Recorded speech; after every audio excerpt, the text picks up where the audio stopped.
to put a number of years on that. I met Liz back in the day. Liz is a personal chef, and she was cooking for one of my clients. And we since, as you can imagine, had Chef Liz cook for many clients along the way. But the more fun piece of that is that I've gotten to know Liz over time and understanding her philosophies and her ways. And she just has a super fun, easy approach to cooking. And as she'll tell you probably more than once, she's a little OCD in the kitchen. And that's, that those words scare me to death because I'm not OCD at all. I'm a creative. This desk is always a mess. But in the kitchen, boy, does it play out to just have all your ducks in a row. And she makes it so easy and so fun. And so I'm so excited that you're here with me and with Liz, who is in the chef's top. I'm messing up my names, but the way this is going to roll, Liz is looking at you from her stage in her kitchen from a small device. And so she's not going to be able to see the chat, but Ashley and I are here to answer questions and let Liz know when you've asked something. So please chat away and let us know what you need or what your questions are. So today, Liz is going to help we're going to be getting the OCD kitchen like ducks in a row so that everything from here on out flies so easily. And that's the goal today. So I'm turning this over now to Chef Liz Giesland of In Good Taste, and your new is Live Better. Cal Solutions. Yeah. Yeah, great. Oh, Wendy, thank you so much. And I couldn't be more honored that you asked me to do this for your group. I love teaching, and I'm just really looking forward to this. So before we get started, I'd love to give all of your guests a little bit about me. I'm 66 years old. I did not go to college, and I've never been employed. I went out of high school and I immediately became a professional horse trainer. And that lasted 35 years, a very successful, rich career. And then at the age of 48, introduced to the idea of becoming a personal chef. And I had recently made my health a priority, lost 30 pounds just by modifying recipes and making better choices. And so I jumped in with both feet. I really wanted to be in another profession that was actually helping people. So that has been now 18 years. I've been a personal chef, and I quite literally learned on the job. I mean, I basically learned to cut a pepper almost on my first day. So it's doable. It's doable. So, and for the most part, my clients are people that are either tired of cooking, never liked to cook in the first place, or they're just tired of eating out.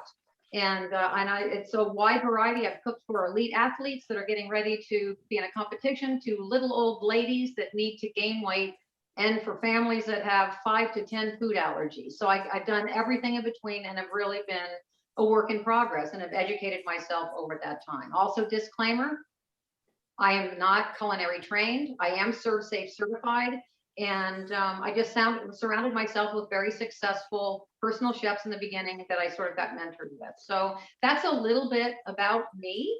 And I think today what I want to do is we're going to focus on making our kitchen a happy place. Now, I know, because I've seen people that, well, like Wendy said, in her being comfortable and creative and everything all over the place, some people can work extremely efficiently that way. I've always been a very organized person, and the whole time I was in the horse business, that was a critical part. There was a lot of it that being organized like that was key. And I carried that over into my personal chefing. And but it doesn't mean that if your kitchen isn't disorganized, you still can't be happy in there. No judgment.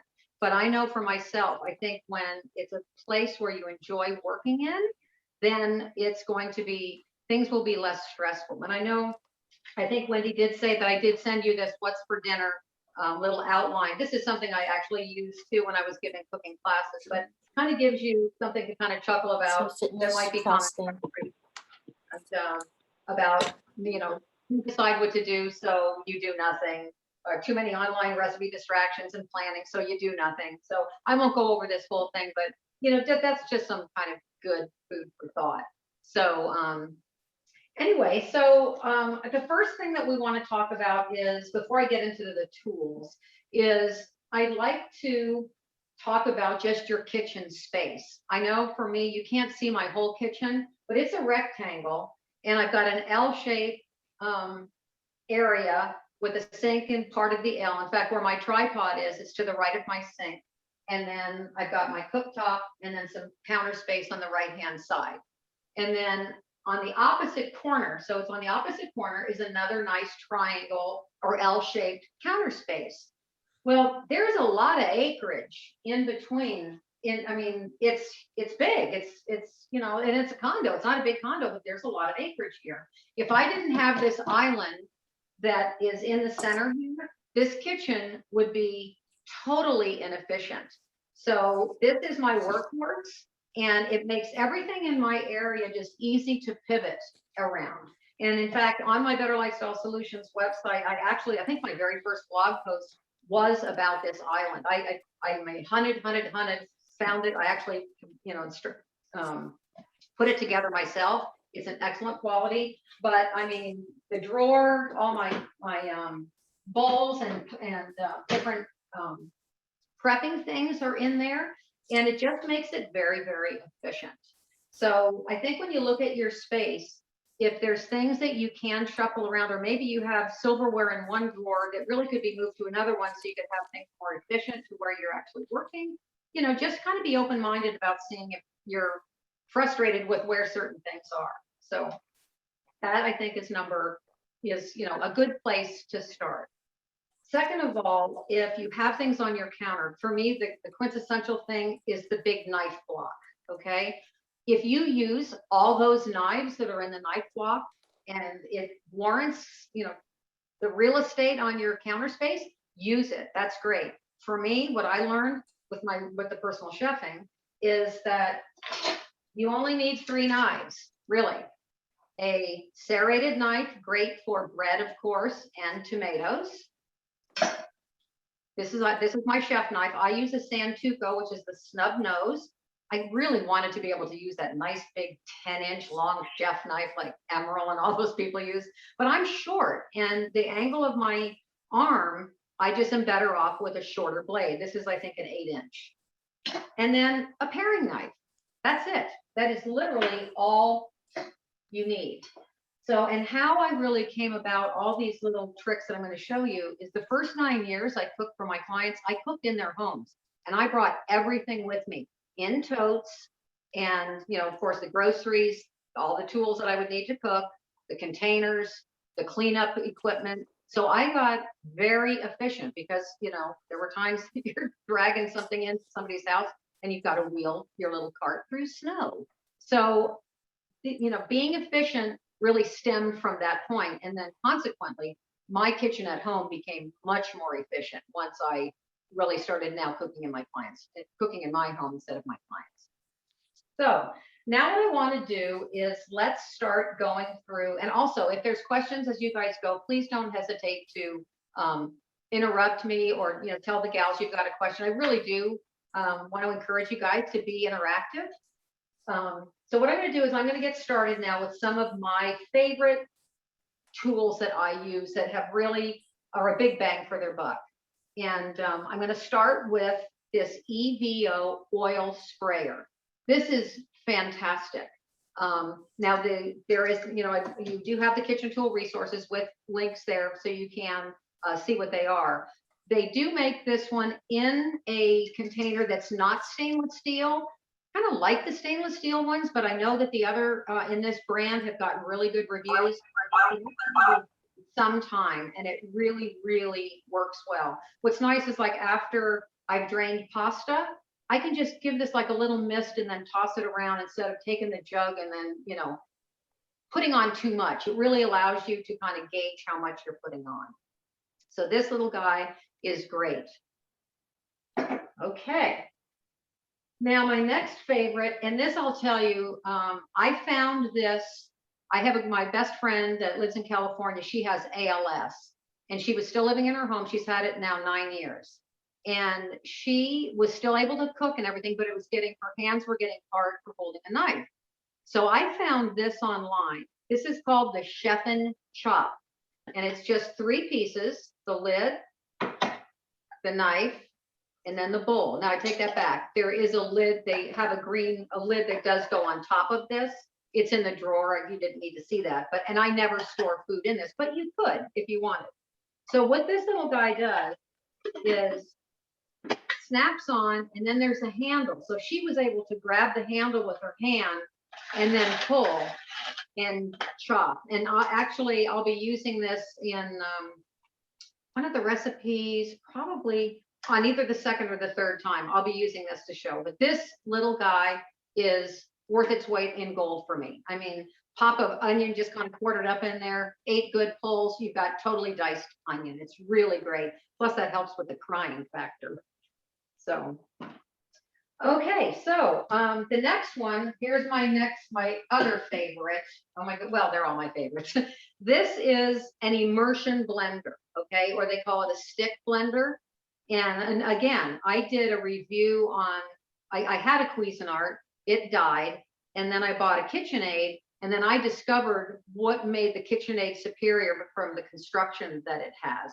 And that is another blog post that's on my website. So, but this is great. See, this comes off, easy to clean, and it has 2 powers. I always just use the high, because usually whatever I'm doing needs the high power. I use this for my shakes, especially if I'm going to be using ice or frozen fruit. I will definitely be using this in the recipe, the shrimp and roasted red pepper cream recipe. It's a lifesaver. I just got tired of carrying a blender with me. I mean, that's heavy and they're hard to clean, and and then getting everything out of it. Where I use this immersed either into like a 4-cup Pyrex measuring cup, or actually I do believe this came with a cup, which is what I make my shakes in. So I highly recommended a stick blender. They just really are really super, really good. Okay, now another is a mini food processor. This really has worked well for me. I do quite a bit of with our Kroger sells frozen like Mirepoix blend, or that has carrot, celery, onion. They also have a Cajun one with bell pepper, celery, onion, all amazing time savers. And I will use them in things like salmon cakes, or maybe in meatballs, or something where I'm going to want to incorporate vegetables, but I want them really fine.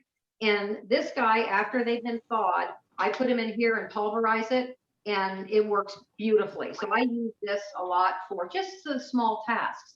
Now I do have a large, a regular Cuisinart food processor, which I only use that when I'm making, of course, a bigger batch for something. Like I do a lot of smashed sweet potatoes that then I freeze.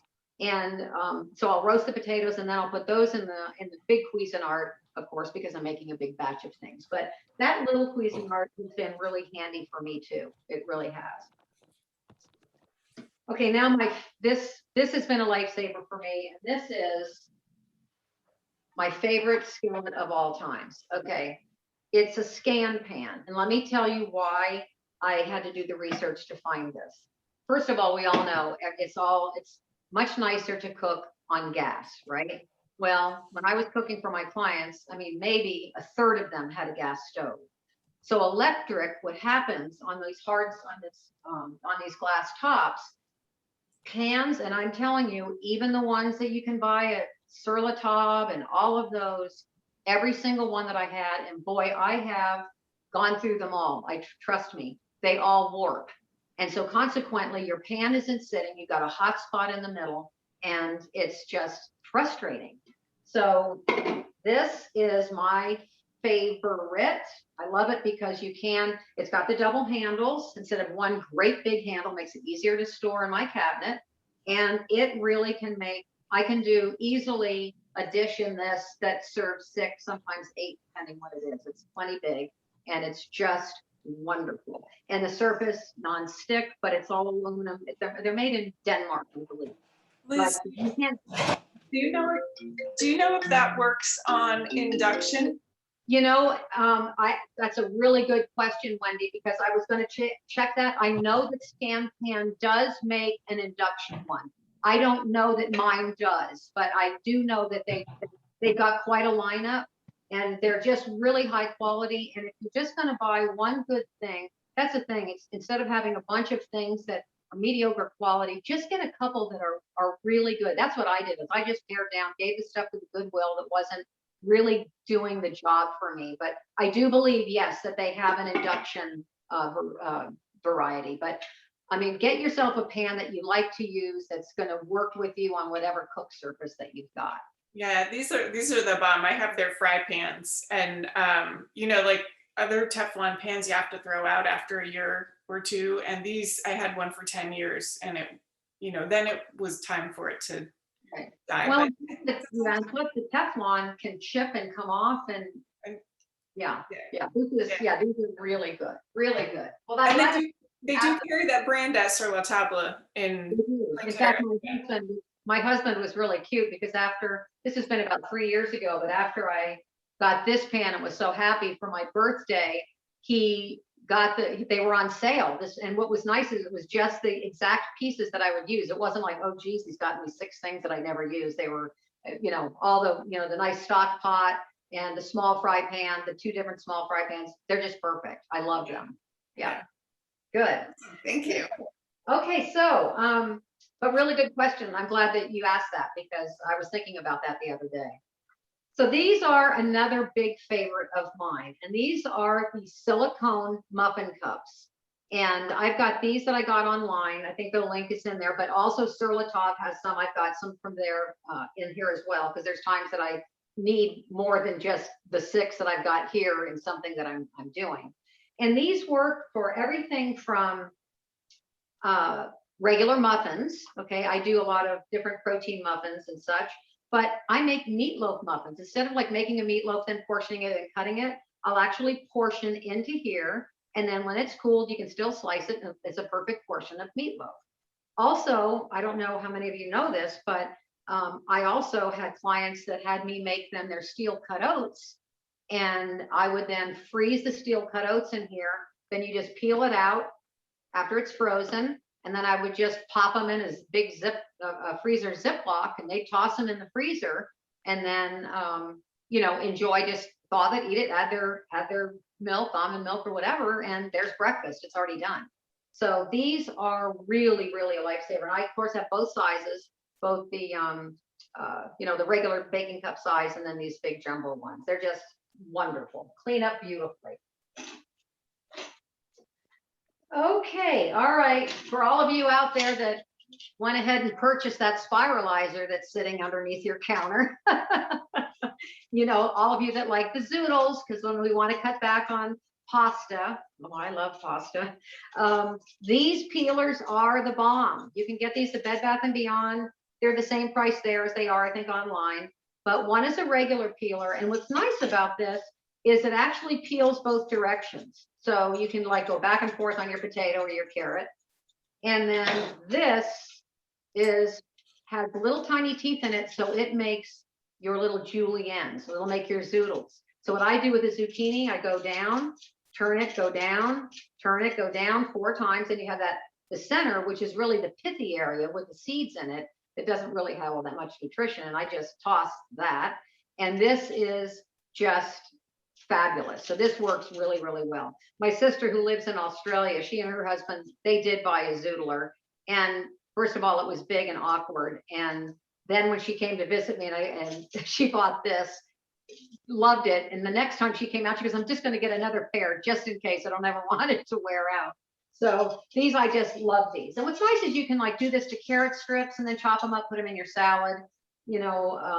I've done this to sweet potato and then sauteed sweet potato and have that as a side dish, just kind of like little zoodly sweet potato. So they're good. And any of you that have the zoodler or the zoodlers, the spiralizers, then you love it.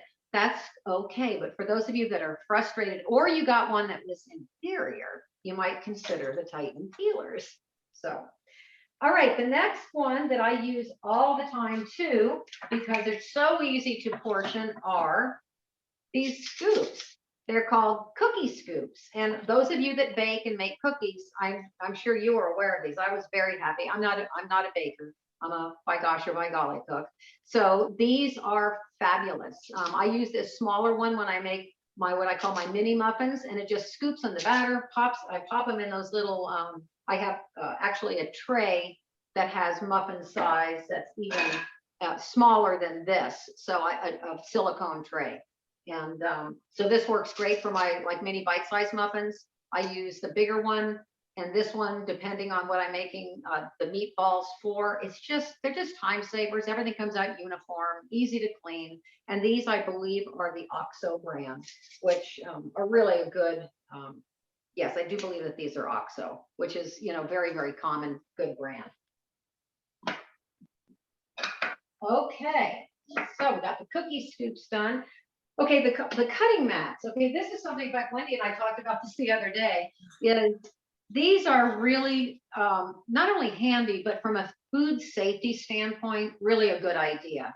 These are color coded for using, on your different foods. The yellow would be for poultry, red for red meats, green for your vegetables, and blue for fish.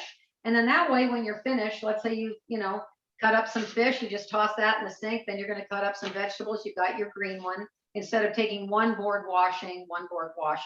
And I'm not a germaphobe by any stretch, but food safety still and cross contamination is something that, I can't help it. I'm ServSafe certified, it's in my brain. So it's just, it doesn't hurt to have safety first.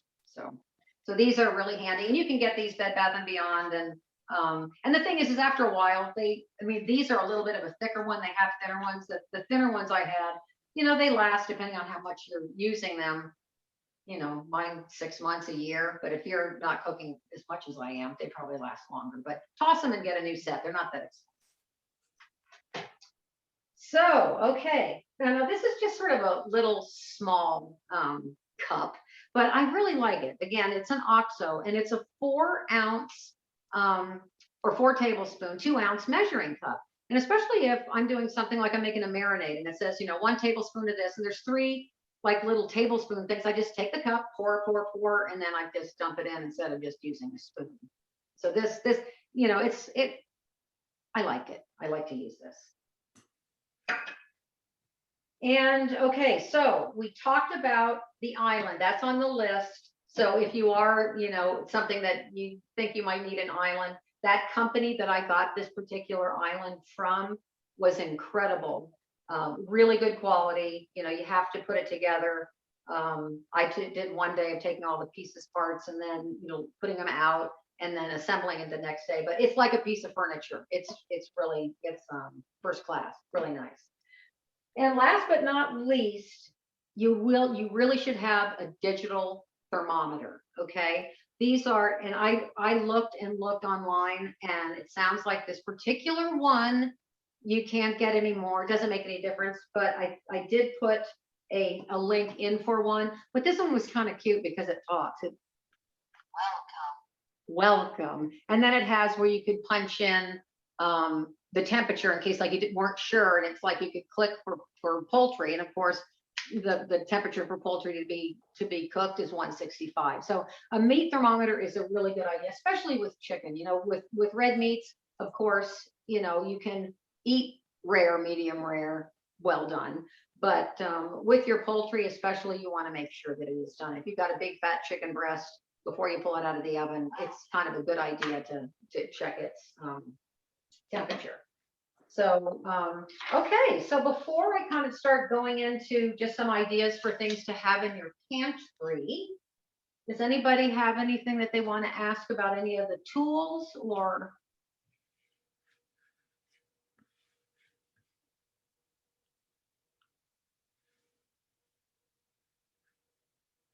Oh, come on, you guys. I know it's early.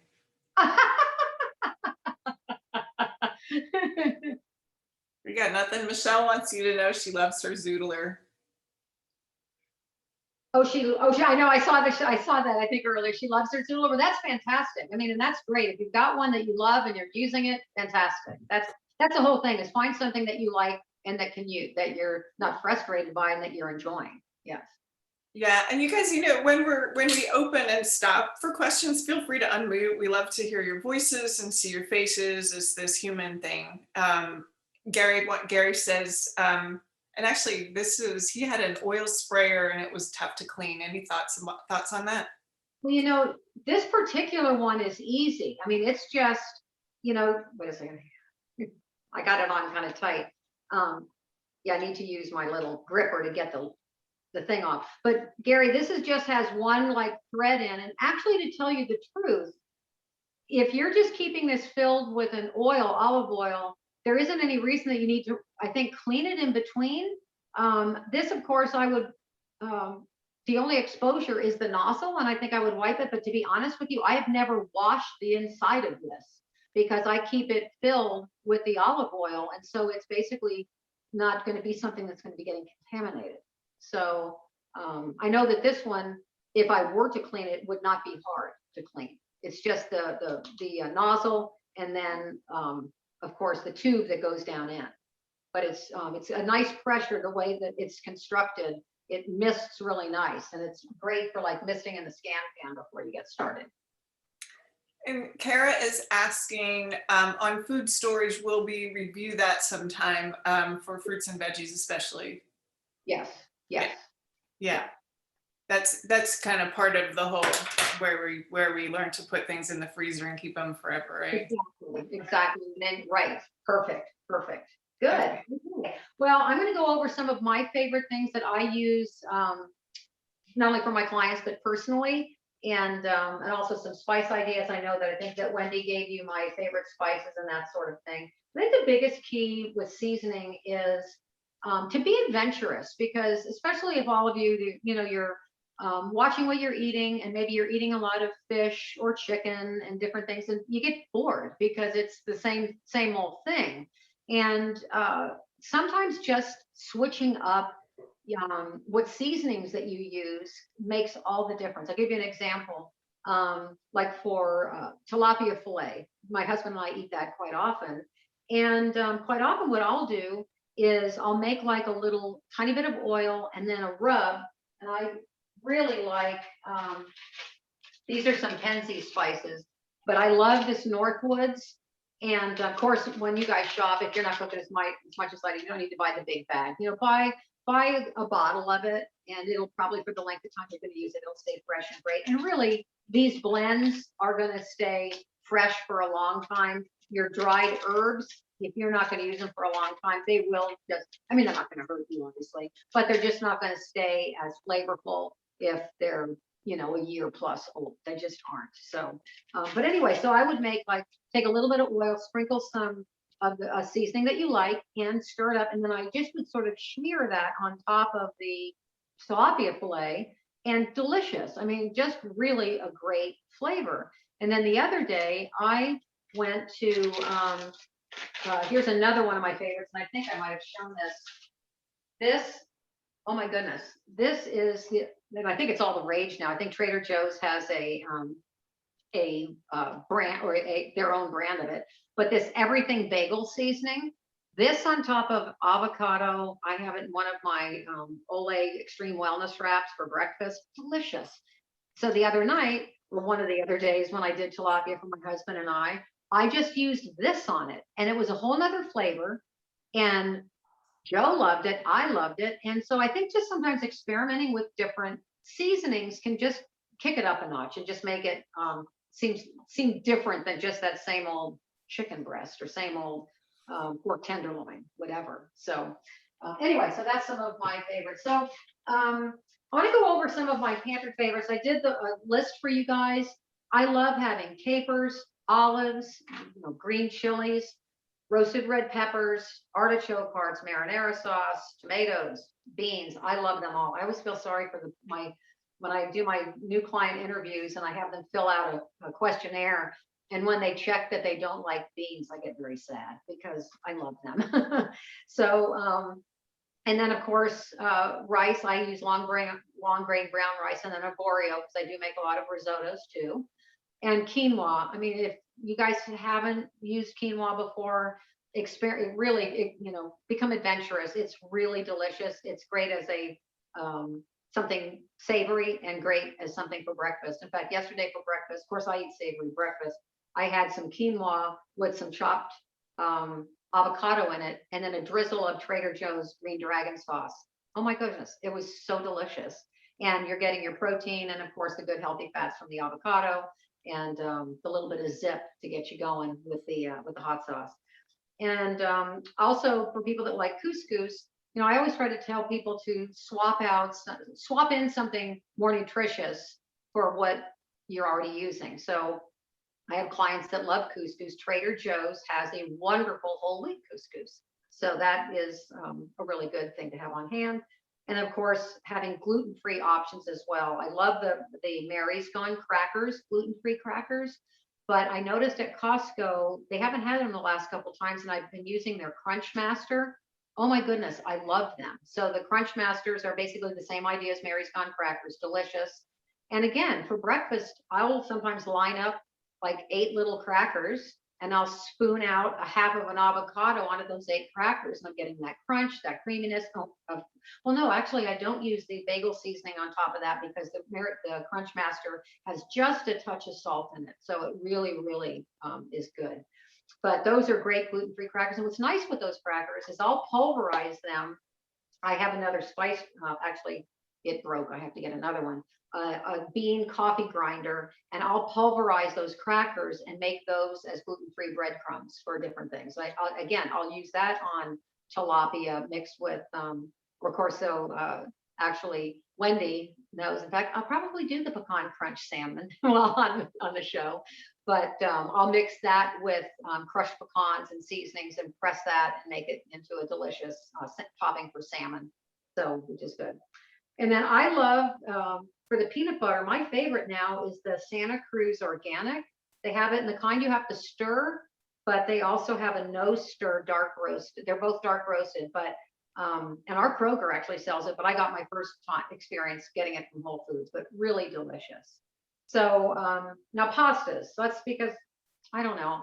I like pasta, and I don't have food groups I've avoided. So what I do is try to look for the biggest bang for my buck from a nutrition standpoint, and that works for in my cooking.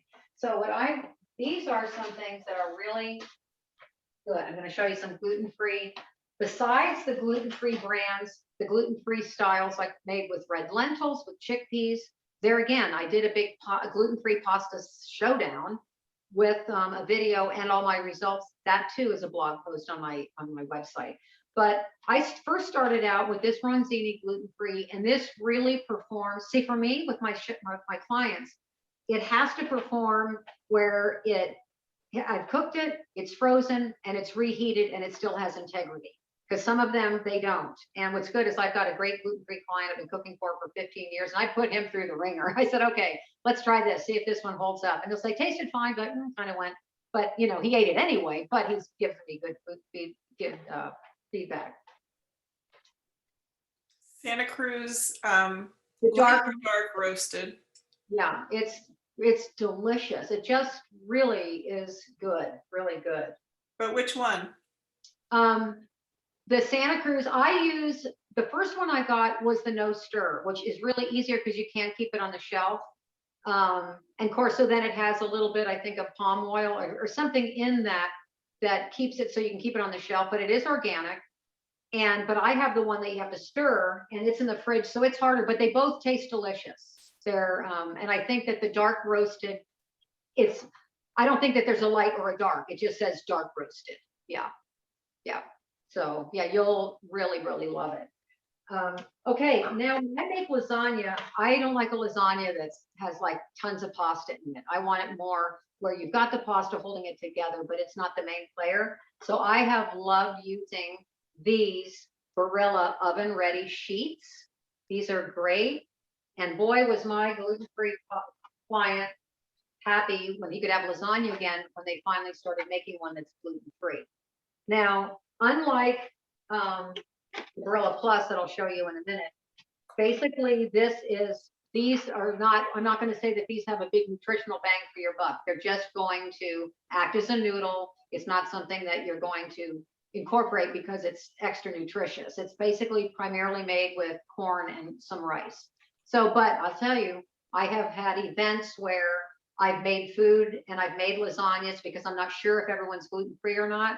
I make it with the gluten free noodles. People cannot tell the difference. It really is an excellent product if you're going to make lasagna and you have gluten free people in the group.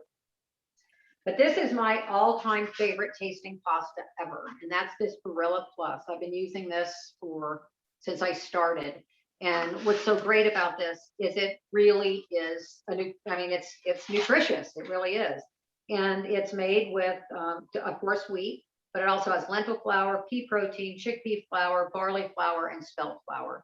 So, one serving, and this is another thing that I started doing because a lot of my clients too, I do a lot of portion control, is when I wanted to generally see from the nutritional numbers that they give on the box, is I took an entire box, cooked it, drained it, and then I weighed it. And then I know exactly, my clients don't get what they say is the 190 calorie amount because it's actually too much. So they say that this box serves 7. I get probably close to 10 to maybe 12 servings, depending on a client, out of one of these bags, because you don't need pasta the size of your head. It's mostly that mouthfeel and that comfort, and then, incorporate the healthier bang with your sauce or whatever that you're putting on it. But this Barilla Protein Plus is excellent. They have it in thin spaghetti, regular spaghetti. They used to make it in rotini, and I don't know why they don't. They do have it in penne. Use your penne all the time. So, if you have kids that you think are not going to eat it because it's not like white pot, they will not know the difference. They will not know the difference. In fact, when I have like regular white pasta now, it tastes like nothing. This just the texture, the integrity, it's really, really good. Really good. Okay, so let's see. And then, of course, another thing to have in your pantry is your baking essentials. I mean, if you're somebody that does bake, my big baking thing is I make these call them Zen Power protein muffins, and so I use the Namaste gluten-free flour. I know that a lot of you bakers that are gluten-free do a lot with almond flour, coconut flour. I am not that educated in that baking realm. That's more science than I can do. I'm more by gosh or by golly. Although I do measure when it's something that I need to calculate calories or fat or whatever for. Of course, I'm not just winging it around and then going, oh, I think it has this much in it, because the program I use, I can calculate that, the nutritionals for my clients. So as far as, let's see, I'm going to go over a couple of other things. Here's another thing that's really good to incorporate into your diet is this MCT oil, which is a medium chain triglycerides. And it's organic. It's from coconuts. It's a coconut oil. It has a relatively high heat point, not as high as extra virgin olive oil. This heat point, I think, is one. I've got my contacts in, but I can't see. But this is really nice to use. You can do it. Well, this is, I think, the people that drink the Bullet coffee. This is what people are putting, I think, in their coffee. Unless it's butter. I'm not sure. I haven't done the Bullet coffee, but this is something like for my husband. I'll give him like a squeeze of this in his yogurt before he's doing a lot of the Okios, which is, I love that, the Okios yogurt. Then he'll mix some of this MCT oil. It's just a really, really good oil to use. And you can use this to stir fry too. I mean, it's great, and it's tasteless. So I love using regular coconut oil, but I get that in the big jar at Costco. But some people, I don't really taste the coconutty taste, although I do when I use it, like let's see, to stir in with some brown rice I've made, and I want to put a little bit of oil in there. I love the putting in the coconut, because you can just taste it. It just has a little flavor. I don't know that a person would pinpoint and go, oh, it tastes coconutty. It just tastes good to me. But this has no taste and is really good. So I use this a lot in stir fry. Extra virgin olive oil for sauteing. It's actually better to use your extra virgin olive oil for your dressings, for your where you're going to really benefit from that cold press, where the lighter olive oil is actually better for stir frying than using extra virgin. I used to use extra virgin all the time too, till I learned that fact and went, oh, okay. But this, Unless, I mean, there's times that it depends on what you're making, where if that olive oil is going to really impart a lot of flavor to what you're doing, then yes, then that's what I would use. But if it's just something you're going to stir fry, or it's something that you're not, don't need the oil taste of any at all, the MCT is really a good option, really a good option. And let's see, of course, I showed you the everything bagel. This, I love this. And here's some other fun ones that I just, you know, when I find something new, I think that I got this at either, I don't know, maybe it was Costco, I don't remember, but this is really good, this Urban Accents. And this is like rosemary and roasted garlic veggie roaster, and sprinkling this on, again, anything that you want to kick up and have a different flavor of things. So Liz, we're looking for an example of something, like an actual thing that you say that you used MCT instead of another oil. Okay, well, I use it, let's see, I used it the other day when I was making a cashew chicken. I made a stir fry, and I used it instead of a stir fry. Especially, it's good also, like I have a couple of clients that have, their children have severe peanut allergy. And so where the stir fry, I love using peanut oil, but I would not use peanut oil, but I would use the MCT oil. So you can literally replace this. What's nice about it is you're actually getting the benefit of these medium chain triglycerides too, which are, it's just a better fat for you in general. I mean, I think there's some people that literally, like I said, they just put it in their coffee. And so it's, or in your shakes or whatever, for a nutritional standpoint, is the, as giving yourself that good fat. Yeah, which we all need, that good fat. Did that answer? I think so. Yeah, we were just looking for a specific kind of to wrap our heads around it. Mm-hmm. Well, you know what I did the other day, because you know I love egg white omelets, and so I would take a little bit of this MCT oil and just brush my little scan pan so it has a little bit, because you know the egg whites have no fat, so they're gonna, it's all just protein. It's just gonna like glue to even the scan pan. So I just rub a little MCT oil around in there, and then you know that it doesn't stick to the pan. It works really good. And Cool, let me, thank you. Yeah, that got it. and these guys are great. I should have brought this up. This is a little silicone little brush, and what I do sometimes is I'll just take that MCT oil, just squeeze a little, and then just rub my brush in it, and then just this is great. This is really good. Where'd that come from, Liz? You know, I got this actually, I think it's Sur La Table. Okay. Yeah, they have all kinds of silicone things now. And yeah. For the heat and all of that. So yeah, this I did get at Sur La Table. It's a Danisco brand. So cool. It's my gift card. Okay, and another good thing to have, you guys, and I just think especially when you're you know, watching your health and doing different things, I love this. This is, I got this at Costco. I have one of my business partners, she lives in Connecticut, and she manages 3 autoimmune issues all holistically. And she loves this bone broth. Number one, because of the collagen that you're going to get. But it's great if like you're hungry and you want something, just put this in a cup and sip on it. And it's amazing, that warm liquid. And plus, you know, a cup is 45 calories. You're getting 5 grams of protein. So you're getting some protein, what, 0.5 of fat, no carbs. And it's really, I just love this. And what's nice is it's a little bit, obviously if you're going to use it in cooking, it's richer than just your regular chicken broth. So actually sometimes what I'll do is I'll use like 2/3 of this and a 1/3 cup of water if it's something I don't want it quite as you know, as thick, I guess, because of the collagen. I mean, it's liquidy, but when it's in when you pour it after it's been chilled, you know, it's going to be, it's just creamy. It's got a creamier texture to it.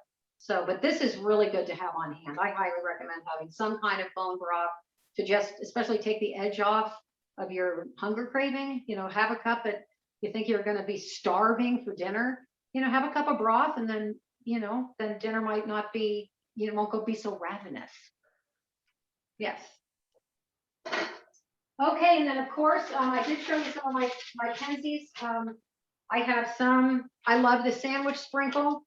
And then what's so funny is my my stepdaughter, we were laughing because we don't know, they could have thought of a different name. She goes, you got to buy the sandwich sprinkle, Liz. I said, what? She goes, it's just hard to explain. It just tastes good on everything. So it's basically salt, garlic, Telecherry, black pepper, basil, oregano, rosemary, thyme, and marjoram. And it's just really, it's excellent on eggs. It's delicious. The other thing I use it in is I make my own Boursin cheese, which you can take cream cheese, like whipped cream cheese, and then you add a little melted butter, some parsley flakes, and some of that sandwich sprinkle, and stir that up, and you've made your own Boursin cheese spread for a fraction of the cost. So, and I love, here's another one, this smoked Spanish paprika. When my niece turned me on to this, I thought, oh my God, this is just, you can just kick up a flavor of something. I love this, a dash of this in mashed sweet potatoes. That little smoky flavor is just really, really good. And this is another go-to, is this Ruth Ann's. This is like an all-purpose type seasoning, and it's another one. It's the go-to. It's the go-to. And Trader Joe's, they've got the similar things. They've got one called, my mom and I call it the 21 gun salute. It's 21 something, but it's sort of like this Ruth Ann's. It's got everything in it. And of course, I'm sure at Trader Joe's, and I know at Penzeys, tons of salt-free options there too. I mean, if it's, if you are where you can't have salt or want to have those options, they do have plenty. And also just the Mrs. Dash brands, they've come a long way. I mean, they've got a spicy chipotle one, your regular table blend, and one that's finer. So there's quite a variety out there now. And then, yeah, so here's the Ruth Ann's. It comes in a bottle too, and I just buy it in the bag and then refill it. But here's another one. I mean, all of us in Indiana, we know St. Elmo's, right? Well, they sell this now. It's like ridiculous at, I was at Joe's Butcher Shop. I love Joe's Butcher Shop, but they had this on the counter and I thought, oh, this is going to be, this is expensive here, but I got this at Costco. So I think, Wendy, it looked like somebody maybe asked me a question about the spice rack. You're peeking at our spice rack, Liz. Add Chicago steak seasoning, smoky and peppery. Sorry, Brandy. Oh, that's great. Sam, I just had it on chicken last night. That's great, Kara. Yeah, it's just great. And a little goes a long way. And just when you have that variety, I do think that it really makes a big difference. So, yes, and here's the salt-free ones at Penzeys that are on the list that I think I showed you guys, was the Arizona Dreaming, the Sunny Spain, your Olive Flavor, Tuscan Sunset, and the Chinese Five Spice. And I have another one that's really good that I found in here in my cabinet, and that is this Singapore. And this, I'm out of it. I need to get more, but it's really good. This Singapore, for you guys that want some salt-free. This is delicious too. Really good, really good. Okay, so does anybody have any questions? Want to pick my brain about anything? Oh, I love the Greek season, Kara. Oh my goodness, I love it. Yes. So those are the things, Liz, that are you recommending that we have those in our pantries and ready to cook with in the coming weeks? Well, you don't need all of these for the recipes that I'm going to make, Wendy, but I think that if they're going through their pantry and want to be adventurous with different things, that would be good to have. Okay. Yeah. But obviously, yeah, they don't need to put the big shopping list. And if it ends up, I mean, you might take a poll. I mean, if you guys want to see kind of a fun, healthy version of a lasagna, or if you want to keep it fairly simple to the ones I'm already kind of planning on doing, I'm open. Well, I have to confess, I did not open the week 2 recipes to see what you had planned. So, y'all, next week, Liz has a plan, and so we're gonna send you stuff you can get shopping right away, just so that works with your schedule. But we'd love to hear from you going forward. What you're hoping to learn about. Hope jumped right on that, and she wants something with beef in it. Okay. Can anybody else guide us? This is tailored. You gotta love it. Right. Well, I'll show something fun. Yeah, with Hope with the beef, because it's actually meatballs, but then I actually make them also into burgers, because I'll make meatballs, but then I'll make burgers for my husband, and then you're just not eating that dried out sirloin burger. You're actually eating something that will be a really good one to do. I'll do that. Okay. So does anybody else have requests or thoughts or ideas about stuff that their family likes, flavors you like, issues with? So I've been diagnosed a couple of times with some, disappointed with some blends. Seems like the flavor doesn't come through. For example, Northwood seasoning. What are some techniques to get the flavor to blossom? Okay, all right. Well, how I use the Northwoods, um, boy, I use it on top of, well, I just like the tilapia that I talked about earlier. I'll make like a little bit of a blend with a little tiny bit of oil and then smear it on top of the tilapia and then bake it. And I'm trying to think, I also use it a lot when I make soups. I think it's a really, really nice blend for soups. And let's see, I'm just trying to think. That's a good question. I'll try to think of some others, but I know I've done that rub a lot for, especially I had these elite personal trainers that were fitting for competition, and they could eat protein, and a little bit of seasoned up fish like that worked great for him. And that made it kind of have, it did really pop with the, you know, on the tilapia, where it was the only flavor because the fish is so mild. Yeah. Yeah. Yeah. And it sounds like the oil might activate it a little bit too, maybe. Could be, yeah, yeah, could be. Yeah. Okay, so Pam's husband has a cow dairy allergy, but we typically replace with dairy-free options or goat's milk. We have two young kids, so need recipes that kids would eat and not too spicy. Okay, well, you just So so have, that's just those are thoughts for going forward. oh, right, and it could be too, I can even provide a recipe for that. Like I do have a client that is allergic to cow, her husband is allergic to cow dairy, but can have anything goat dairy. So anything that we make for the family, it's never with any cow dairy. It's either with an almond milk or goat cheese and different things like that. In fact, I make a lasagna that's all, you know, dairy free. And in fact, I think I even, no, I was able to use an egg in it. They have kids that can't have the eggs, and then I use flaxseed, you know, so yeah. And this, Brandy's looking for some original lunch ideas. Those are challenging. Any suggestions or dinner ideas that have good leftovers? So yeah, you're in the right place, Brandy. Okay, yeah, let me show you some of my favorite things here. These are great too, because I'm not, who asked the question, Wendy? Brandy? Brandy with the lunches, yeah.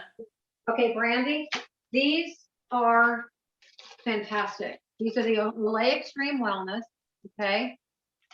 No, they're not organic. I mean, it is what it is, but these perform incredibly well, filled, frozen, thawed, reheated. I mean, I've been using these forever. I had another brand I used for years, La Tortilla Factory, that had a great wrap that did the same thing. And then these came out and I've been using them. Plus they have them in spinach and herb, I think, and then this tomato basil.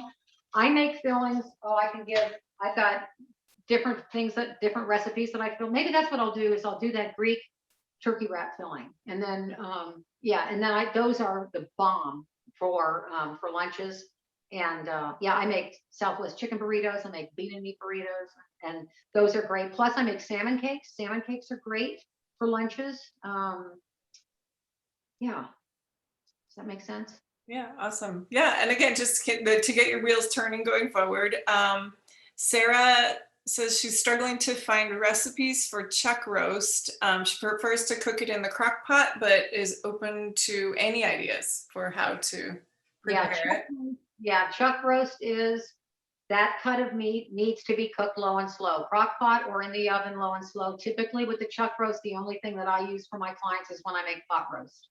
And then, because that is a cut of meat that it needs to be cooked in that fashion. It needs to be braised and low and slow. Yeah. Okay. Yeah. And what is it? Kara is also looking for frozen ground beef or venison recipes because they have a lot and only have a small handful of recipes that they're using with it currently. Right, right. Yes, it sounds like your meatballs and hamburgers are going to fly there as well. Meatballs and hamburgers will work great with the venison and with the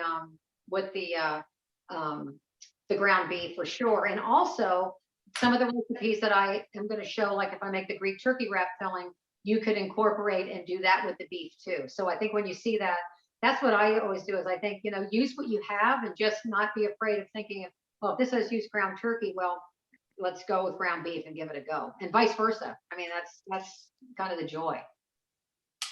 Awesome. All right. So Randy says it sounds great. Yeah, and Dominic had to jump off. And so this everybody kind of gets at about 5 till. They gotta, you know, run to the restroom, grab a drink, and get back for their next meeting. So we'll be here till 9:30 for anyone that would like to continue to talk or ask questions. And if you gotta go get to the next one. Andrew is asking, I may have missed this. What's your oil of choice if you need to pan fry something? I used coconut oil last weekend out of necessity, and it turned out really well.